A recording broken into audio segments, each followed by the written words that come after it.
Good evening, everyone, and I want to welcome you to the Kent City Council meeting for Tuesday, March 18th, 2025. If you could all please rise and join me in the flag salute. I pledge allegiance to the flag of the United States of America and to the republic for which it stands, one nation, under God, indivisible, with liberty and justice for all.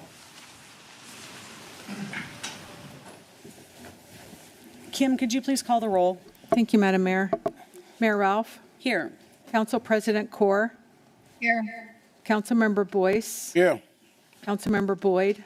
Here. Councilmember Fincher. Here. Councilmember Larmer. Here. Councilmember Michaud. Here. Councilmember Troutner. Here. Thank you. Thank you, Kim. Item number 3 is approval to the agenda. Are there any changes? No changes, Your Honor, but we do have a closed session to discuss the collective bargaining agreement with the Kent police officers and sergeants, and that is pursuant to RCW 4230-140, subsection 4. A closed section is much like an executive session, and we expect that session to take about 15 minutes, and we do anticipate council action following. All right, thank you. Seeing no changes to the agenda, a motion would be in order to approve the agenda as published. So move. All right, I've got a motion and a second. All those in favor, please say aye. Aye. Opposed? Motion carries 7-0.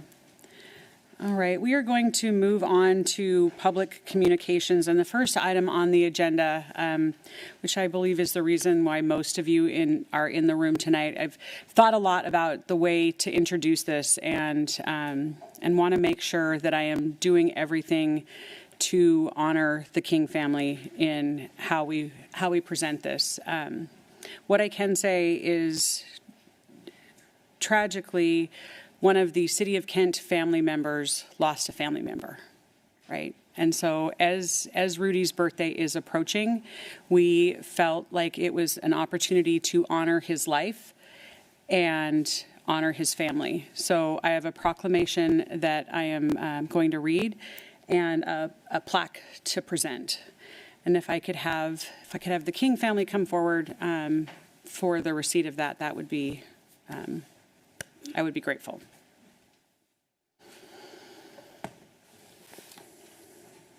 Thank you.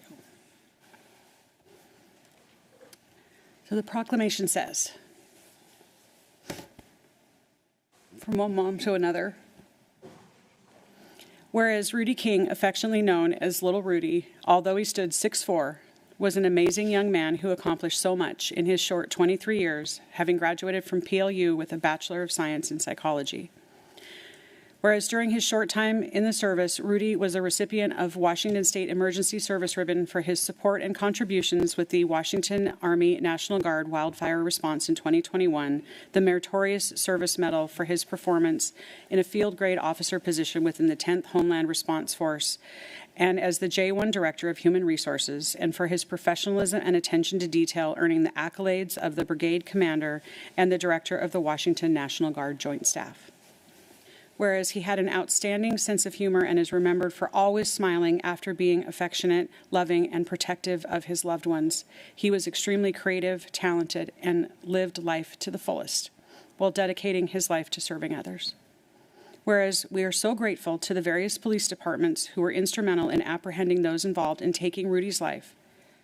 Whereas we look forward to celebrating the wonderful person that he was with this proclamation and continuing to keep his memory alive year after year.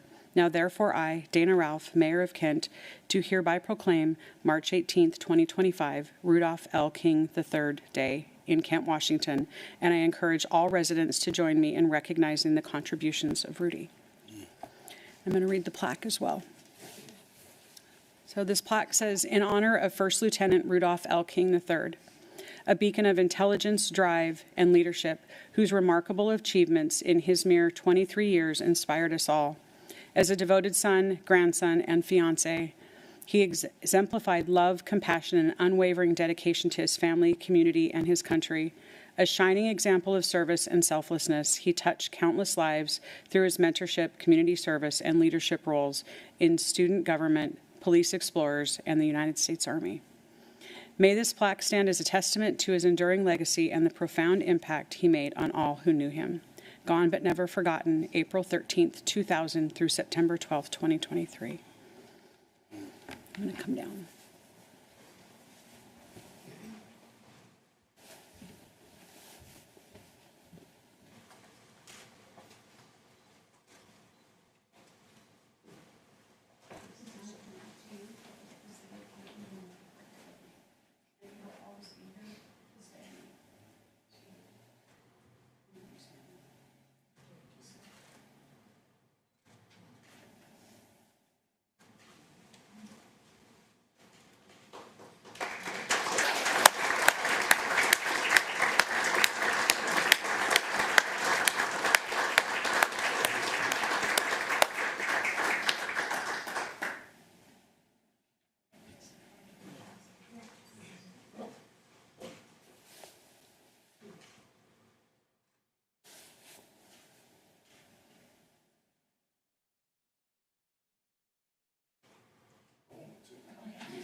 Just wanted to tell everyone thank you for coming out. If you knew Lil Rudy, you knew that he left a special place in your heart. I know he was taken too soon from us, but God had other plans for him. He needed another angel. So I just want his legacy to live on. And I really appreciate all the hard work that law enforcement did. I'd like to thank all my friends and family for all the support that they have given us.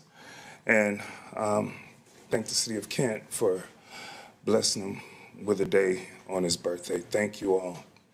Thank you all.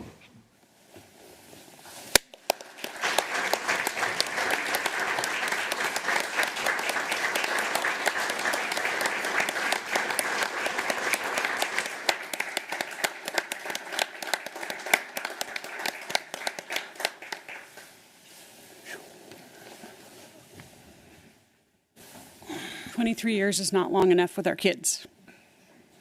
And I want to say thank you. I know there's representatives from the Fife Police Department here this evening. I want to say thank you for all of your work in bringing closure. It does not make it better. It does not solve it, but at least there's something. And so thank you so much for the work that you did. Our officers from the Kent Police Department that were a part of that, thank you. And thank you.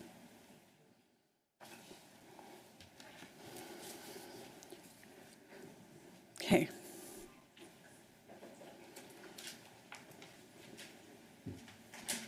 We'll give him a chance to leave.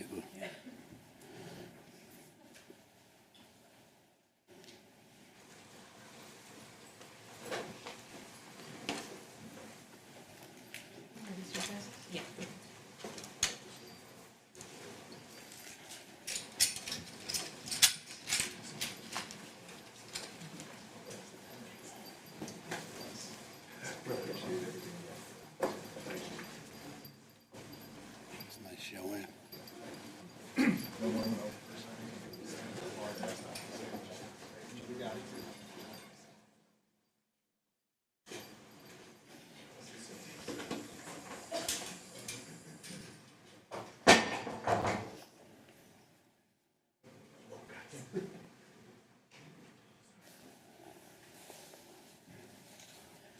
All right, no easy transition. I'm just going to call it like it is. Heart breaks when a parent loses a child. I think there's probably nothing worse or harder. And so just making sure that as a city we are supporting our family member is really important. Okay. Councilmember Boyce. Okay. Thank you, Madam Mayor. I'm going to talk about some of the upcoming events coming up in the community at Acesso Showwear Center. On March 21st, we had Tacoma Star versus the Kansas City Comets. March 22nd, we have the Seattle Thunderbird versus the Portland Winterhawks. Then May 8th, they have a Cookie Hookie. It's a fundraiser community event. That would be from 11 to 2. There's a suggestion donation for $15 per attendee. May 31st, we got the Kent International Festival. July 15th, we got the Baby Mill ticket on sale. Go on sale on Friday, March 21st at 10 a.m. July 17th, Cody Jinks Hippies and the Cowboys Tour. And then September 26th, we got the OV Worship Night. These happen at the Acesso Showwear Center. Thank you, Madam Mayor. All right, thank you. Councilmember Fincher. Nothing. Okay. All right. We're going to move on to the next item on the agenda, which is the public safety report. And joining us tonight is Chief Padilla.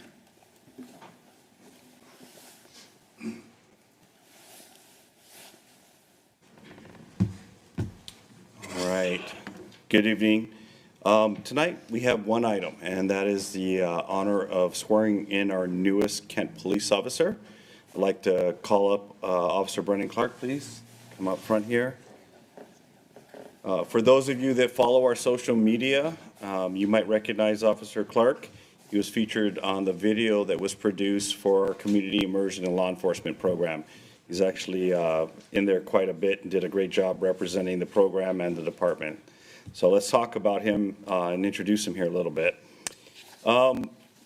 Clark describes himself as a proud husband and father, a Navy veteran, former tech recruiter, proud WSU Cougar, and the biggest fan of his kids and their various sports teams. He was born in Everett, Washington, but moved to Vancouver, Washington when he was young, and he considers it to be his hometown, Vancouver, that is. Education, he has a bachelor's degree from Wazoo in social sciences, and before Kent PD, he was in talent acquisition for about 10 years, primarily recruiting for tech companies, including Amazon and Google. Prior to that, he was in the Navy, as he was noted, where he was a hospital corpsman. Reason for choosing Kent, he says he chose Kent because of their reputation, that it precedes us, and that he had heard nothing but good things about the department, and at the time, they only had a couple vacancies to fill. That's changed a little bit, but we're working on it. Coming from a recruiting space, he recognized that is a green flag, meaning that if other departments were struggling to fill their vacancies, but Kent PD was almost full, it speaks volumes to the quality of the department. Something notable about himself, he said during his time as Navy, he worked with both President Bush and President Obama, providing dental care to them and their families. Ladies and gentlemen, Officer Brennan Clark.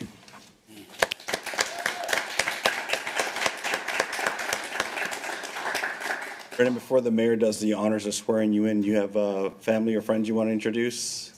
Yeah, today I have my mom and my stepdad here. So I just want to thank them for coming and all their support. All right, welcome. Thanks for coming. Mayor Ruff, will you do the honors, please?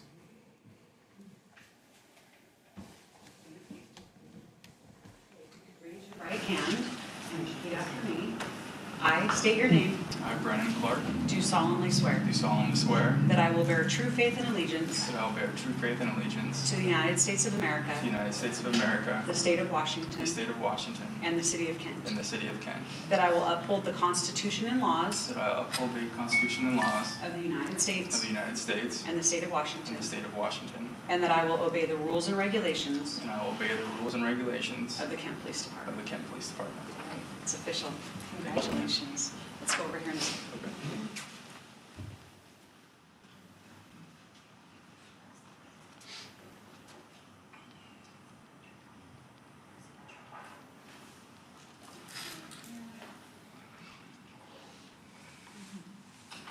Chief's come right behind you.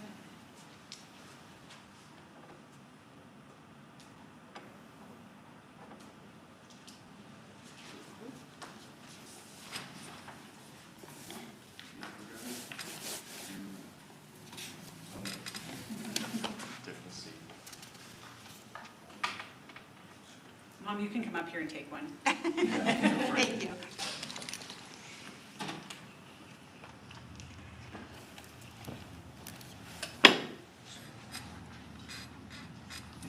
I like your angle better.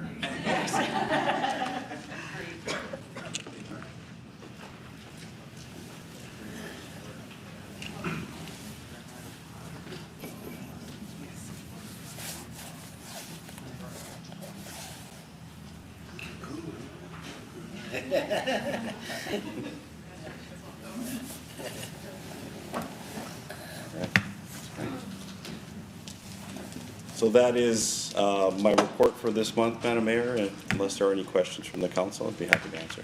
All right, any questions for the chief? All right, not seeing any. Thank you, chief. All right, we're going to move on to reports. So each one of the council members that you see up here, as well as on the screen, Council President, serve on regional committees and boards. And the idea behind that is really that Kent has a voice at the table as policies being made, as grants are being awarded, all of those kinds of things. Really grateful for the involvement of this council. I'm going to start with a couple of quick reports, and then we'll turn it over for the remainder of them. Last week I had the Transportation Policy Board. I am the chair of that at Puget Sound Regional Council. We're continuing to work on the update to the Regional Transportation Plan. So all of the projects that are going into the development of that 4-county transportation system, talking about transit availability and funding sources, all of those kinds of things. So that work continues as we are defining what will go into that next plan. I also sit on the Municipal Research Service Services Board. So MRSC is an organization that provides guidance to local governments, municipalities, counties, special service districts, and helps with things like interpretation of state law, that kind of thing. So we had our board retreat on Friday, and we're working on an update of the strategic plan to include things like stabilizing funding, making sure that we're providing updated information. One of the things that we focused on was AI and how that plays into government and governance and things like public records requests and all of those types of things. So really happy to be a part of that board and how we move that organization into the future. Finally, I've got two events that I attended on Saturday here in council chambers. We had over 100 volunteers that came out to support the American Red Cross, along with Puget Sound Regional Fire Authority, and the goal of the day was to install smoke detectors in mobile homes around the city of Kent. So those volunteers in teams of 2 and 3 went out into 6 different mobile home parks here in the city of Kent and checked smoke detectors, replaced ones that needed replacing, made sure that the folks that live there understand how to test them on a monthly basis, and then add smoke detectors where there weren't any. It was an extremely successful event, and I want to say thank you to the organizers and like I said, the over 100 volunteers that came out and did that amazing work on Saturday. Last thing I want to mention, this morning, the chief and I had the opportunity to attend the KSARC breakfast, the King County Regional Sexual Assault Coalition. That KSARC does incredible work around King County in support of victims of sexual violence and sexual assault. It is a very sobering conversation, but I think an important one to have. That if one of the things at the breakfast is have everybody stand up that knows someone or has been a victim of sexual assault. Every single person in that room of probably 1,000 people stood up. The reality is it's happening in our community, and we need to support victims. We need to educate offenders and hold them accountable, and someone needs to hold the hand of people as they go through that process and they heal. And that is the purpose of KSARC. They're have been an amazing part of our community for a really long time. Their call to action is Be Loud. And I am here today to fulfill my commitment from this morning to be loud and stand up against sexual violence and sexual assault. With that, I am going to turn it over to Pat Fitzpatrick, our Chief Administrative Officer. Thank you, Madam Mayor. Tonight, I'm just going to refer to my the report that's in the council packet. And again, just a reminder that we have not an executive session, but a closed session after council. So thank you. Thank you. Councilmember Boyce. Thank you, Madam President. I'm going to yield to the council president. I will let her go and report out, if that's okay. You have anything to report out? Yes, thank you, Councilmember Boyce. I serve on Puget Sound Clean Air Agency Advisory Council. I did have my retreat last Wednesday with that board. I was reelected as the chair again for 2 years, and we had a great presentation from Northwest Seaport Alliance and Port of Seattle, and the work they're doing towards electrification of the ports, and all the work they're, all the amazing things they're doing to work towards our clean air and water. I also serve on Growth Management Policy Board, and we had our meeting a couple of weeks ago. We recommended certification of comprehensive plans for Bellevue, Bothell, Buren, Port Orchard, and Wilkinson. And we also adopted a scope of work to redesignate existing regional centers and considering designation of new centers and reviewing overall progress to meet regional outcomes. And that is the end of my report. Thank you, Councilmember Boyce. Thank you, Council President. I'm going to start off to my left here, Councilmember Troutner. Thank you, Councilmember Boyce. I am chair of the Puget Sound Regional Fire Authority.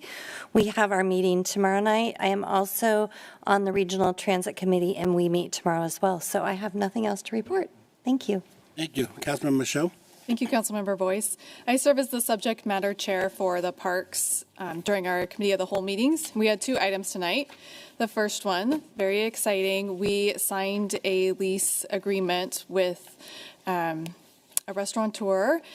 so that we will have a new restaurant opening at the golf course, and that will be called Riverbend Bar and Grill, and hopefully opening in April. And for those of you in the know, this person also owns Divine Whiskey and Wine in Maple Valley, which I hear is very good. And then the second item was that we signed an agreement with Athenian Group, basically to get us moved to a new City Hall campus. And that concludes my report. Thank you, Councilmember Michaud. Councilmember Larmer. Thank you, Council Chair. So I serve as the subject matter chair for the Economic and Development Committee, and tonight in earlier meetings we had we made an amendment to bring our CPPs up into compliance, and then we also had a presentation on Recode Kent, our code update project. I also serve on the King County Aging and Disabilities Advisory Council, and we met last Friday. We had a presentation. There's not a lot of community-facing information on this presentation.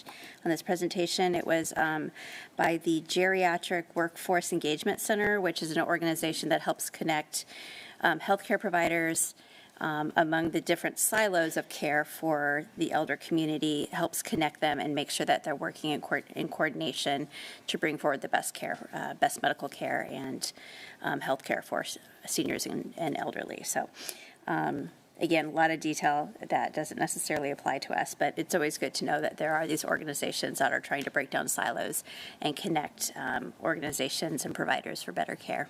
So that ends my report. Thank you, Councilmember Larmer. Councilmember Boyd. Yes, I sit on the Local Hazardous Waste Management Program, and today we talked about in our Management Coordination Committee meeting, we spoke about the residential and business services, and we talked about how we are coordinating with the YMCA Earth Service Group. Each spring, YMCA Earth Service Groups hosts an environmental symposium with the goal of educating and empowering 150 high school youth about local environmental issues. And this symposium consists of a series of 50-minute workshops that informs teams about environmental topics and encourages them to address local environmental issues through a meaningful action. And also, we spoke of residential service partners with Rainier Avenue Radio, Earthwork. Earth deserves more than a day. It is an annual week-long event hosted by Rainier Avenue Radio, RAR, at the Columbia City Theater. It aims to amplify diverse environmental justice perspective and encourage learning across Washington State. With a focus on the Puget Sound region, the event is scheduled for the week of April 21st and is free and open to the public. And right about this time, when I was taking notes, I live up behind Star Lake Parking Right where they're doing the light rail. I lost power. Everything went dead. So, but that's the end of my report. Thank you. Okay. Thank you, Councilman Boyd. Councilmember Fincher. Thank you very much. Lunasa, an Irish band, is the last act for the Spotlight series, which is on the 21st. I'm saying that not too loudly because it may be sold out. I'm not sure if there are still tickets. Earlier this week, there was a few left, not many. I want to thank all of the volunteers who took part in the Kent Kids Arts Day.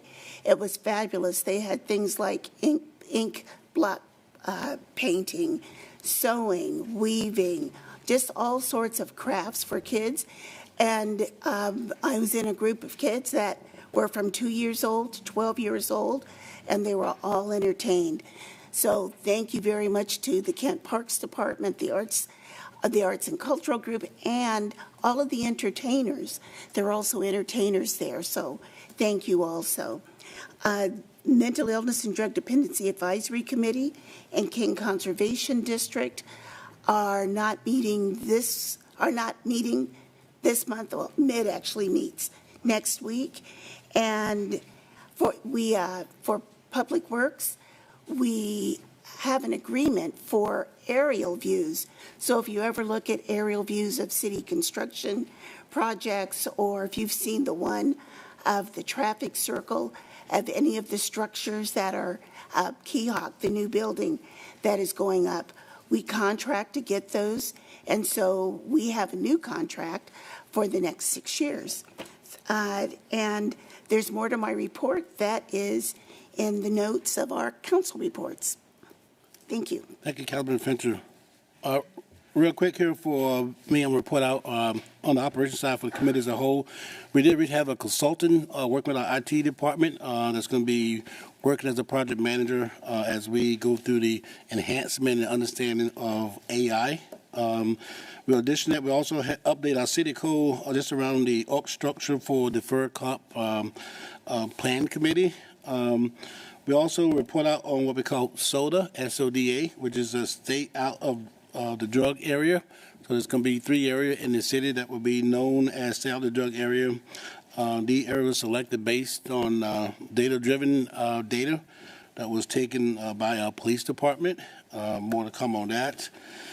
Then within operation, we had a really interactive, dynamic meeting with Kirsten, really around this middle housing, right? There's not of home, and the state legislature have put a lot of bills in place to encourage city to put plan in place around for middle housing. So we had a lot to talk, and then that's in the early stage, and there's more to come. Also, I represent the city on the PIC, which is the Public Issue Committee, which is part of SCA. We had a meeting last week, and the big thing in the agenda was about part levy. We had a action to take, but they did not take the action. We deferred that for now.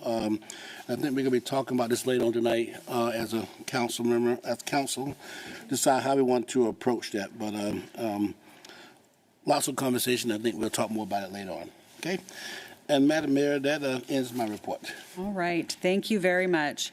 We're going to move on the agenda. Item number 6 is public hearing. We do not have one this evening. Item number 7 is public comment.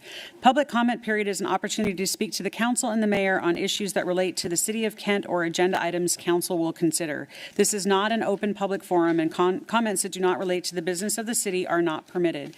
Additionally, the state of Washington strictly prohibits people from using public comment opportunity for campaign purposes, including the support or opposition of a ballot measure or any candidate for public office.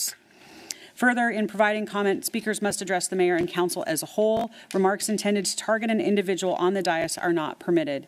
Finally, please note that this public comment opportunity is for you to provide information to the mayor and council that you would like us to consider, but we will not be able to answer during the meeting itself. Kim, could you please call our speakers? Thank you. I have 3 people signed up to speak. The first one is Amase Jeke and Alawana Sulari is the second one. So Amase, you're up.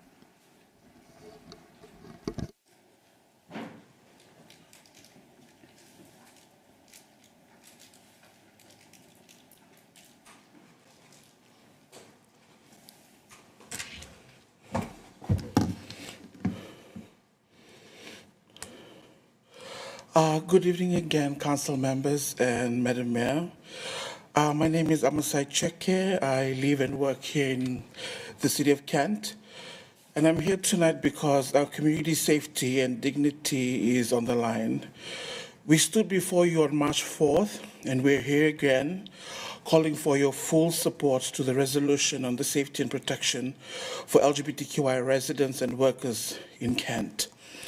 This isn't just another policy discussion for us. This is about survival. For some of you have already shown leadership in standing up for justice, and we see you. But to those that are still undecided, I ask, when our community is under attack, where do you stand? Let's be clear that the reality for LGBTQI people is dangerous. Hate is no longer whispered. It is written into laws, preached into institutions, and act on our neighborhoods. And we've seen it already here in Kent. Just a week ago, a trans woman was attacked for simply living herself, in her true self. A young person was pushed out of their home because of messages telling their family that their identity is wrong. These are not isolated incidents. This is what's happening when leadership stays silent. At Utopia, Washington, we know that the struggle of LGBTQI people are not connected to the struggle of all marginalized communities. The same forces that try to erase us also criminalize poverty, strip away reproductive rights, and uphold white supremacy, and we cannot separate these fights.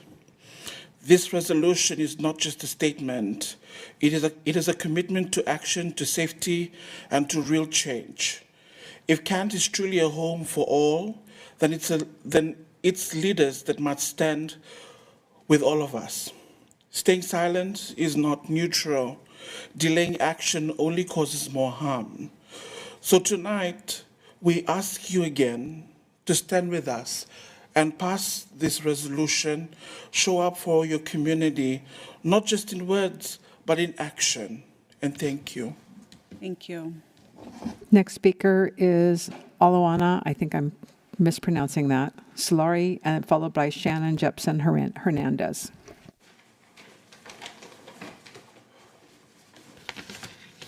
Good evening, Mayor and members of Kent City Council. My name is Adriana Suluai, and I am here tonight to follow up on my initial proposal that was sent via email a couple of weeks ago. I want to express my gratitude for the opportunity to present this resolution and for your engagement and discussion surrounding it. Your willingness to listen or possibly even consider the perspective of our LGBTQI+ community speaks volumes with your dedication to public service, especially for equity for all. I stand before you today not only as a proud trans woman, but also as a representative of Utopia, Washington, who's deeply invested in the future of our queer and trans community, not just here in Washington, but throughout the entire state. Throughout the city of Kent, but throughout the city and state. I witnessed firsthand the challenges many in our city face. I've sat with families struggling to access vital resources, listened to youth who feel unheard, and worked alongside individuals left behind by policies that fail to consider their lived experience. This is the reality our community faces today. Each week, the queer and trans community face national policies that targets the livelihood of our community. Though Washington is ahead of a lot of state, but it is also important that we continue to build the narrative, to continue to be upfront that Kent, the city of Kent, stands with our queer and trans communities. We cannot afford to wait. Delaying community-led solutions prolongs toxic narratives that targets a specific vulnerable community in our diverse city. It sends a message that a status quo is acceptable, even when we know it isn't. Today, we have a chance to send a different message, one of hope, progress, and our collective commitment to a better future where all individuals are welcomed and no one lives in fear simply because of who they are. I ask you today to let's move forward together. Let's take action and support the resolution. Let's build a Kent that truly represents and uplifts everyone who calls this city home. Let's be the leaders that future generations will look back on with gratitude, knowing that we made the right choice when it mattered the most. Thank you for your time and your leadership. Thank you. The last speaker is Shannon Jepson Hernandez.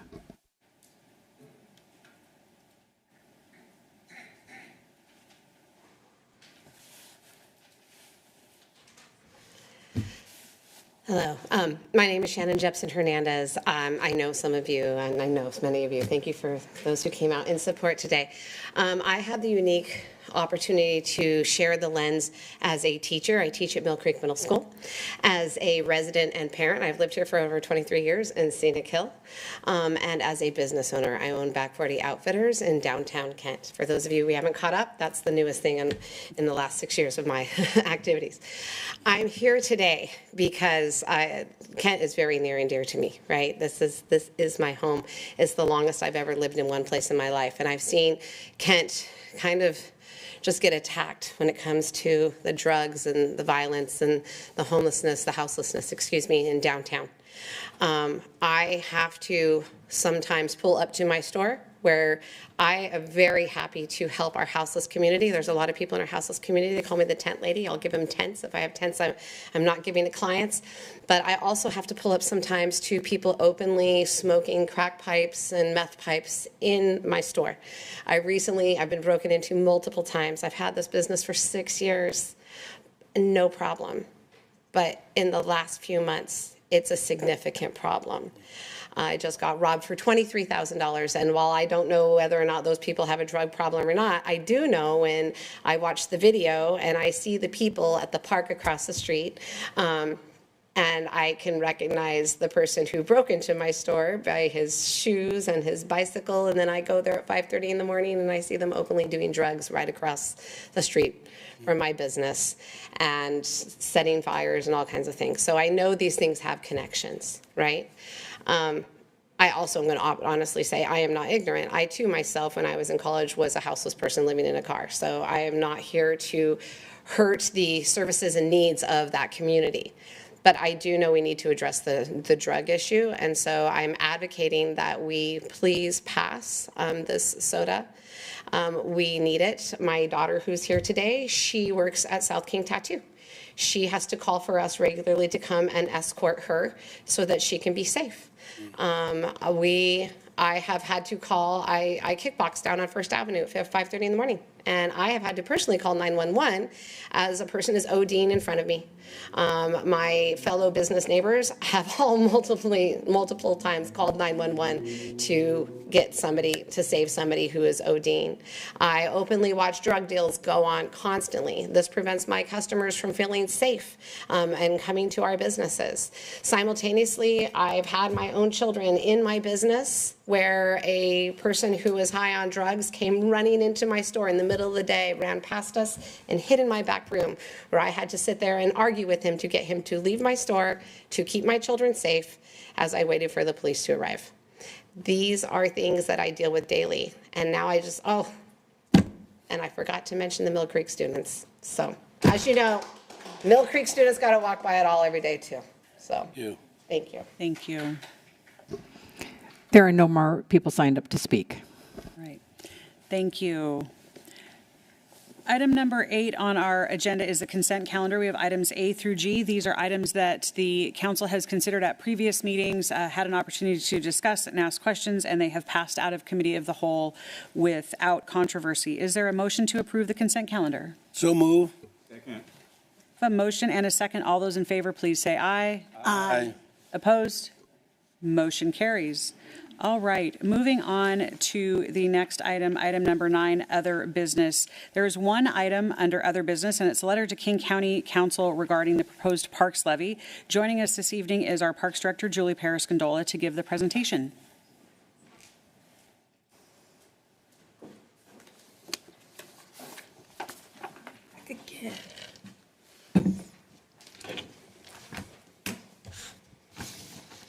Thank you. For those who don't know me, Julie Paris-Gondola, Kent Parks Director. Good to be here today, and good evening, Mayor and Council members. Appreciate the opportunity to be here this evening to walk you through the details of the proposed 2026 through 2031 King County Parks Levy. I'll do my best to answer some questions and provide some context on what's in the proposal, and then open it up for discussion and next steps, if any. And then just first, as your Parks Director here in Kent, as someone who's been in the business for 28 years, you all know how deeply I care about park and recreation. And I've always been a strong advocate for both local and regional investments in parks, trails, and open space. And I really believe in the value of collaboration. And I have tremendous respect for both professionals in King County Parks and Natural Resources, as well as the professionals across King County kind of doing the work that we do here in Kent. Unfortunately, after reviewing the levy closely and participating in the stakeholder process for this levy, I, along with several of my fellow colleagues, park directors across the county, have serious concerns with it as it's currently written. Currently, the levy as written does not reflect, in our opinion, a fair and equitable approach for cities like Kent and others. It really falls short in transparency, coordination, and most importantly, direct investment in Kent. So I'm going to walk you through some key findings. There's a lot of detail and a lot in this, but I'm going to give you the kind of the highlights here and then open it up for discussion after. So first, I wanted to talk about just the engagement part, making sure you knew that we were giving our voice all the way through this process. King County started the process in late spring of 24, just kind of general kind of feelings out there of what people thought about things. Then they put together a formal stakeholder group that began meeting anywhere from April all the way through the end of July. That included, of course, people like myself that represented municipalities, so fellow park directors. It also included CBOs, different types of trail coalitions, general residents, and so on.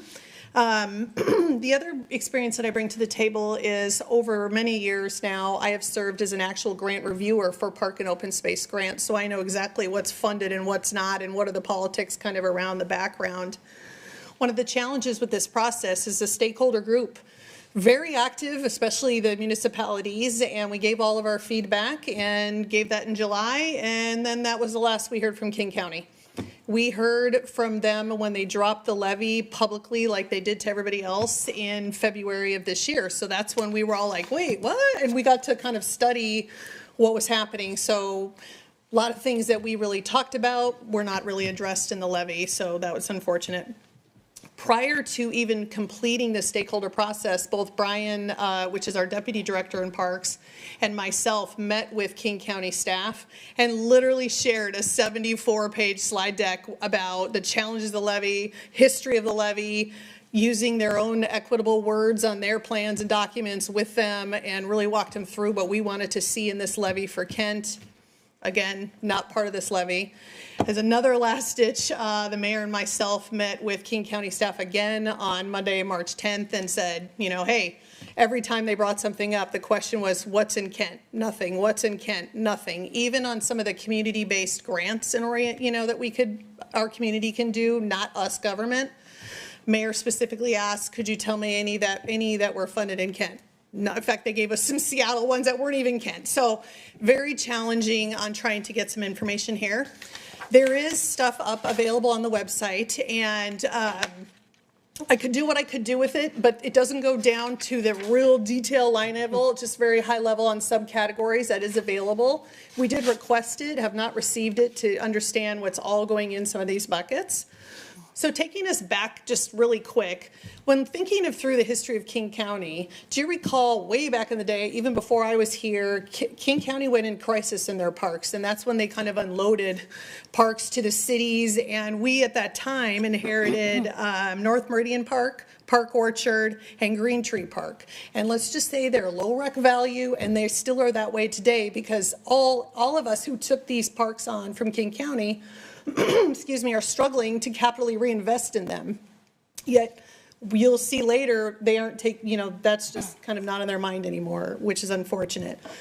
They were at a time of crisis. They went out to voters to put their whole parks department on the levy, or they just wouldn't have parks. So of course everybody voted yes.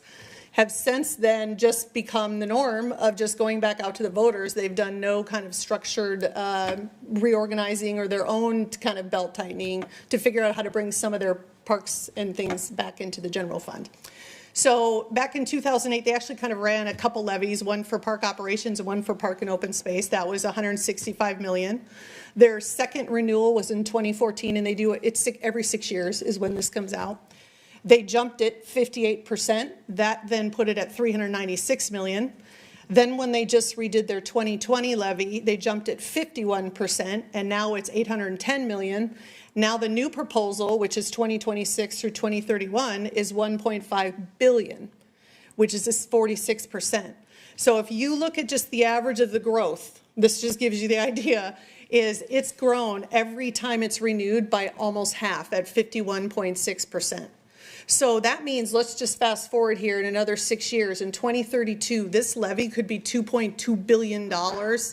And we brought this up during the stakeholder group. I brought this up in comments. It's on record that we believe our group is thinking they're going to outprice the county's ability to fund it. So looking through the long-term sustainability, because what happens after 2032? It just is going to go up astronomically. And this is just something we've got to get our arms around here as a county, all of us in the county. The proposal, it is anticipated to be on the August ballot. It is not voted officially yet, so it's in discussion right now. Costing an average homeowner with a $500,000 value about $1,731 per month, $207 a year. Just a note, Kent home values in 2014, the average was $567,000, and the 25 rate is now $617. So we'll pay more than that. That is an increase from the prior year of almost 26%. There is information for those of you that are interested on the King County Parks. They have some other information there, but you'll see it here as well. This is the charts that they use. I'm going to keep my comments to myself a little bit on here, but part of the challenge, the 2020 through 2025 levies on the left, the proposed 2026 through 2031 levy is on the right. And they conveniently manipulated a bit all their pie slices to look a certain way, yet it just is a manipulation of numbers, which I'm going to share with you here. I think no insult to the general public, unfortunately. They just aren't in the profession and can't read this really in the detail like we can. And there's a lot of kind of numbers moving around here that are a little different than the previous levy. So it's super easy to just say, oh, look, like for example, maintaining and operating their park system is a core fundamental. Obviously, in every park, you got to maintain parks. Maintain what you have. That's the first priority. In one side, it's actually listed on 3 different pie slices. On another slide, it's manipulated into 2 different ones. So it's never apples to apples on what you're looking at. So it's very confusing for the general population to understand what they're voting for. So I'm going to break it down just for a few details.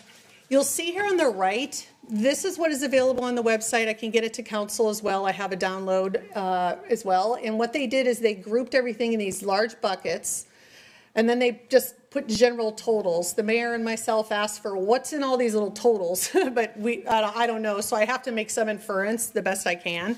So to keep in mind, again, the core fundamental is maintaining what you own, right, and keeping sure your infrastructure is solid and safe for the community. In the 2020 and 2025 levy, that's the current levy right now, we're in the final year of the current levy, their maintenance and operations and active recreation and repair, there are 2 categories, create M&O, the preventative side and the routine side, totaled $318 million, okay, $318 million. In this new proposal, they act like it's decreased in that prior graphic. That's not the case. They added and increased it by 56%, adding $408 million over the life of the levy, the 6 years. So that's $68 million per year just to maintain and do their preventative maintenance work on their parks. And they have 200 parks, and they do have 32,000 acres of land, but a lot of that land is considered like a Clark Lake or, you know, like the trails kind of going through. It's not developed acre land. So that's a big kind of misnomer people might not understand. The other thing to show is that when we look at all these categories, there isn't any, again, direct investment in Kent geographic boundaries, yet other places like a Mary Moore Park, which is in Redmond, of course, they get a direct $16 million right off the bat. This is the other top priority for the stakeholder group and municipalities, which is capital grants. You all know that parks, we don't have as much access to grant funds. We have RCO, some conservation futures, and a few others, but not very much. So King County has a grant program that we can go towards to help us leverage our capital dollars. We recently got funded for East Hill North Park on that, as well as our spray ground. So that's great. This is the group I was on. One of the things we discussed in this group is this last levy round, there was so much capital need by all the municipalities. They reduced the top scoring brackets to try and fund more. It was just so massive. So there is a significant infrastructure backlog in parks across all of King County, not in just King County parks, but in King County, like government, municipality, or in King County geographic area. So this was a topic that was raised in the stakeholder group that, hey, this has to go way up. We need this way better. We're okay with competing for it, but we need this to be a higher bucket. All they did was increase it by $5 million. $5 million. After all of that, but they gave themselves $68 million in one maintenance and operations. So it's very significant. One of the things that we had a problem with is kind of advancing. It's a primary capital tool. So this is our only leverage area that we have. And so this is a huge problem for a lot of us here. And this is one of the things we're talking about. The other thing is just definitely high proportioned areas of people getting additional funding or cities getting additional funding. The city of Seattle alone, if this levy passes, gets almost $87 million direct funding. In city of Seattle's defense, I'm just going to throw it out there, they do add a whole ton also to the collection. But what this just tells us is that there was behind the scenes discussions on making sure that there was investments in cities that maybe all the other cities did get the same purview. So I did expect to see support for Seattle just because of their tax base. But again, Kent is also contributing funding, so what is happening in Kent? The other thing is disproportionate trail investments. I feel really good, I'm talking nice and calm about it. But for example, in the trail category here, $120 million is earmarked for north and east side trails, and $8 million is earmarked for South King trails. We've waited 2 levies now. We have no King County parks in the geographic boundaries of Kent. We do have a portion of the interurban trail owned by King County that's in Kent. We've been waiting 2 levies now to get that trail work done, and we heard it's coming. In our most recent conversation the mayor and I had with King County, we point blank asked, are we seeing any money for trails? Because they have this big bucket in there. You'll see it other regional trails, $38 million. Oh, maybe we're in there. Nope, not in there. They're going to continue to explore feasibility of trails. But we've been waiting for that now for 6, 7, 8 years. So I'm not a fan of kind of what's happening here. Then finally is the pass-through funding. This is the one area that we can get guaranteed money. We don't have to compete for, submit grants for, everything else, and it's based on a methodology. This was the #1 thing that the municipalities discussed in the stakeholder group, and they increased it by 1% as a total, so thanks for that, and I'm grateful for that. I'm grateful for any dollar we can get from them. And what we basically shared with them is their philosophy was not equitable. Basically, if you really are focusing on equity and making sure that people, basically the communities that have lower home values or lower income, they're getting more penalized. Those have higher income homes are getting more lion's share. So the old kind of philosophy was every city in King County just got 25,000 right off the bat. If you had a population of over 4,000, then you got an additional 75. So we got both of those on the prior levy.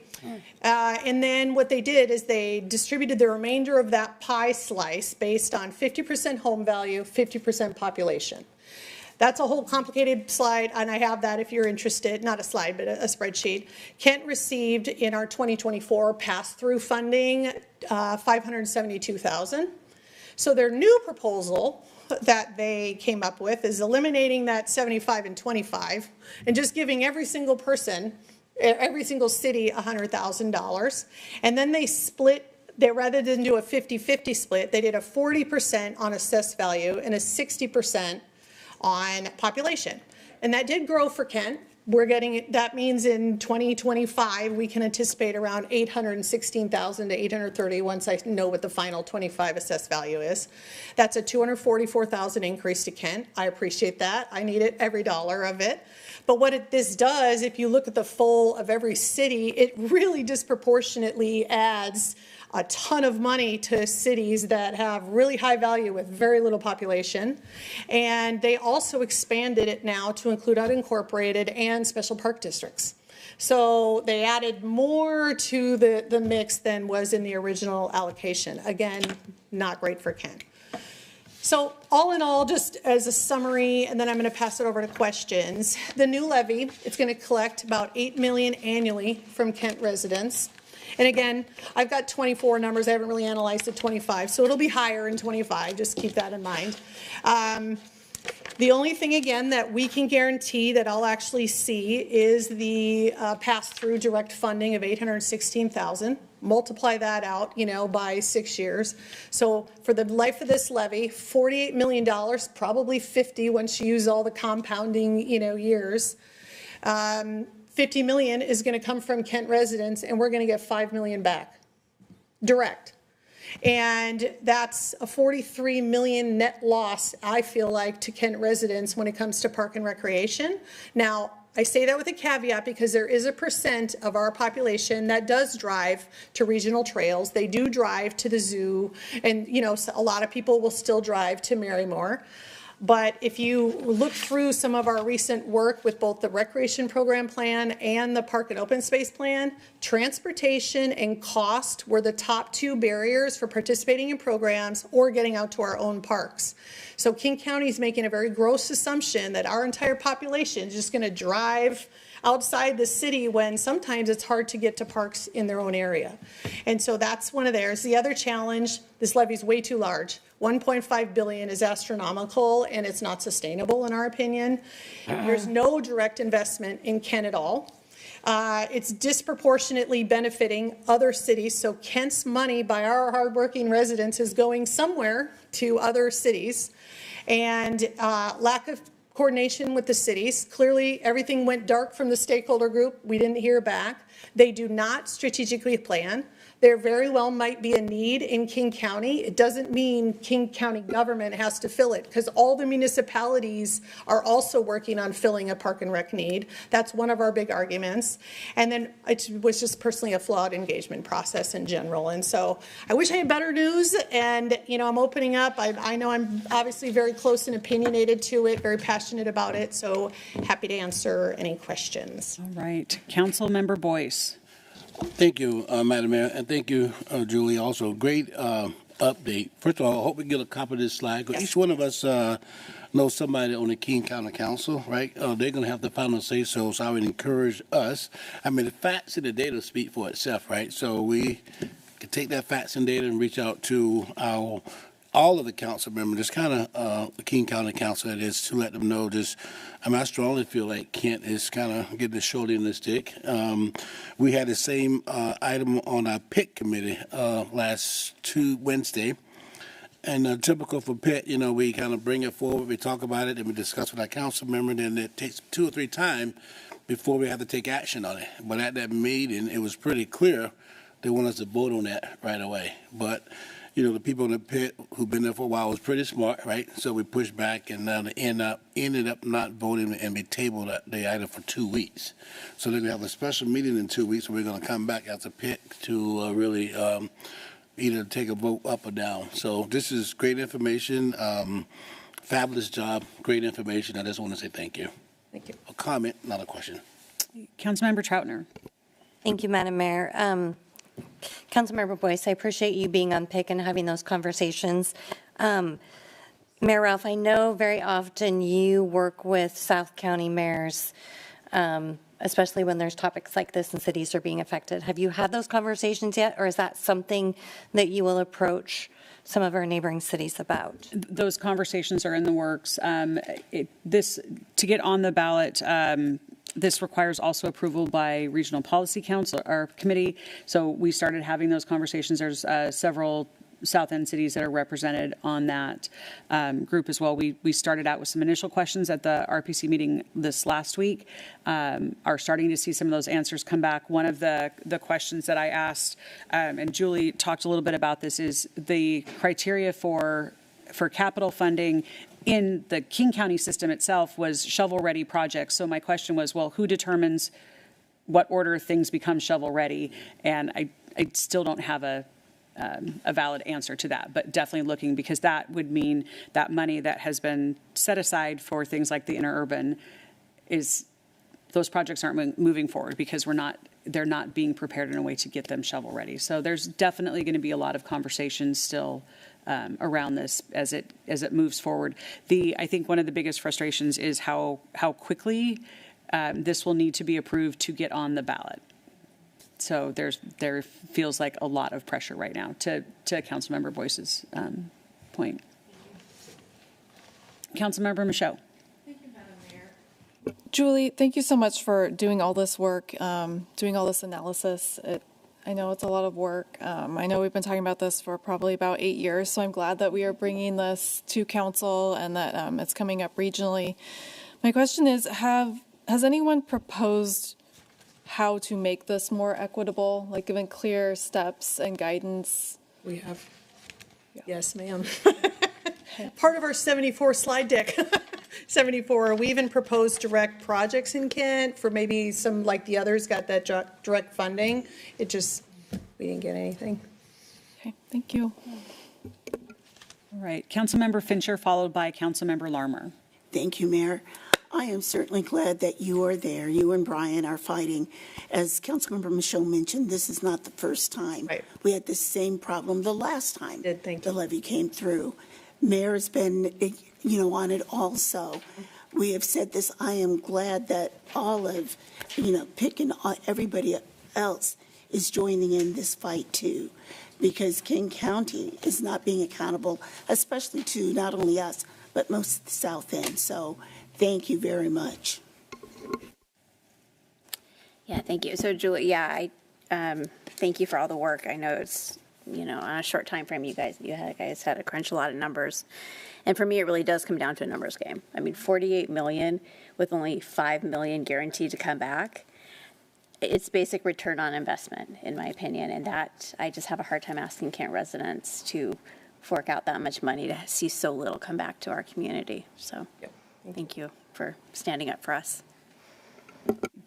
Any other questions for Julie? All right, then. Yeah, one question. So based on whatever action we take tonight, I mean, the next step will be whatever letter we have, will we get it to the King County Council in addition to what we're doing? Or just, what's the next step as we move forward? Thank you, Madam Mayor. Yes, please.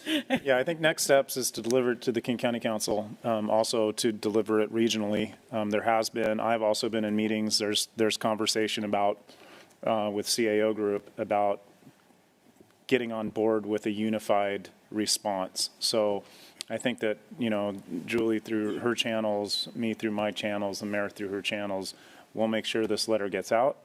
And hopefully that sparks some action for change here. But like you mentioned, it's got to happen quickly. Yep. I, really quick before we call for a motion, one of the things that really stood out to me in the presentation that we had from the Parks Director at King County was a slide around percentages. And I think that they really intended this to be it's not that much. So the slide showed that 3% of your total property taxes goes towards this King County Parks levy. So out of 100%, 3% goes to that. The point that I raised is that, so that's to manage the park system, 3% of each one of our property taxes. The city of Kent, to manage an entire city, only gets 11% of your property taxes. So proportionately, 3% is a significant amount when you compare to the 11% that it is to manage a police department and a park system and streets and human services and all of those things. So I think it was meant to be like, oh, it's a very small amount. And I said, well, but let's compare it to the very small amount that we have to really have a good response to run a whole city. So yeah, it was very, very frustrating conversation. Councilmember Michaud, do you have a motion for an action? Yes, Madam Mayor, I do. I move to authorize the Council President Pro Tem to sign a letter on behalf of the Kent City Council that urges King County, should it put forward a parks levy later this year, to equitably distribute funds to the city of Kent. Second. We have a motion and a second. Is there any discussion? All right, hearing none. All those in favor, please say aye. Aye. Opposed? Motion carries 7-0. Thank you so much. So, Council, we will make sure that again is distributed to both the County Council, the County Executive, and then the countywide networks that we all have We'll see where we end up. But thank you for taking action tonight. All right. Item number 11 on our agenda is bids. We've got one bid this evening for the 2025 crack ceiling project. Joining us this evening is Chad Barron, our Public Works Director. Good evening, Mayor and Council. Thanks for having me. Latest in our bids this spring, the 2025 crack ceiling. This is where we go in and clean out stuff that's accumulated in the cracks and put in tar, crack sealing to keep it sealed up and keep water from intruding in the pavement and ruining it for us. So helps extend our pavement life. We got 5 bids this year. The low bid was from Central Paving for $180,000, just over $180,000. Engineer's estimate was about $240,000, and we recommend award. Looking forward to having this work done. Any questions for Chad? All right, seeing none, a motion would be in order. Madam Mayor, I move to award the 2025 crack ceiling project to Central Paving LLC in the amount of $180,630 and authorize the mayor to sign all necessary documents subject to final terms and conditions acceptable to the city attorney and public works director. Second. Got a motion and a second. Is there any discussion? Seeing none, all those in favor, please say aye. Aye. Opposed? Motion carries 7-0. Thank you. All right, thank you, Chad. Item number 11 is executive session. We do not have one this evening. Item number 12 is a closed session. So this next item on the agenda is a closed session to discuss collective bargaining for Kent police officers and sergeants pursuant to 42.30.140 subsection 4. A closed session is much like an executive session, but is concerning a topic that is not subject to the Open Publics Meeting Act. Because this session is not subject to the Open Public Meeting Act, it is not technically an executive session, but it is equally not open to the public. Confusing and complicated, but there is the legal description. Council will now adjourn for 15 minutes to enter into a closed session, and after 15 minutes, the public meeting will be called back to order, and it is anticipated there will be council action following when the public meeting resumes. So with that, anyone not related to the closed session, if I could ask you to leave council chambers, and we will resume the open meeting in about 15 minutes.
Welcome back. The public portion of the council meeting is back in session and all council members are present.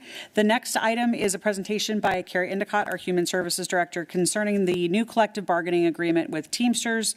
And it's being brought forward for council to vote on and approve authorization to sign. Carrie, I'm going to turn it over to you.